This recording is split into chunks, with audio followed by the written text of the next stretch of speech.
Cost of insulin has skyrocketed just in the 7 years since he's been diagnosed. The rising cost of life-saving insulin forces thousands of families living with diabetes to make difficult decisions every day about their health.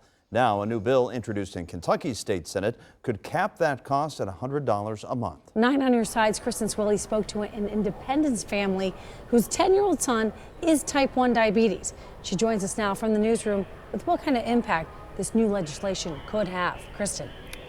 Well, guys, the George family will be the first to tell you they're lucky. Both parents have insurance, but they still pay hundreds of dollars in medical costs each month and live in a constant state of worry things could get worse. They say this bill, if passed into law, could provide a sigh of relief. I have type 1 diabetes, and I was diagnosed at 3 years old.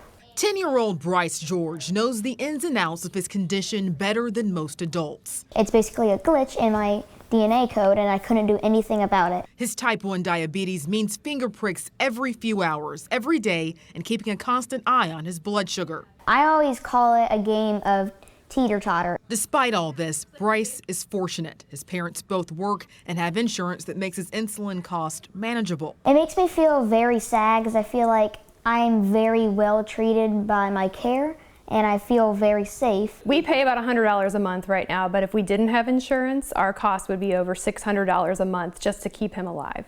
His mom, Elizabeth George, says Senate Bill 69, which would cap out-of-pocket insulin costs, could be a game changer for her family and others. They're having to ration insulin.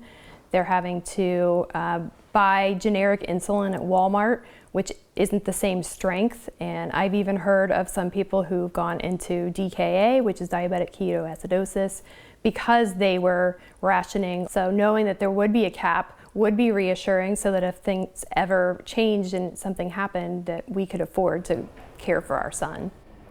An estimated more than 550,000 Kentuckians live with diabetes. That $100 cap is for a 30-day supply. Kristen Swilley, 9 on your side. All right.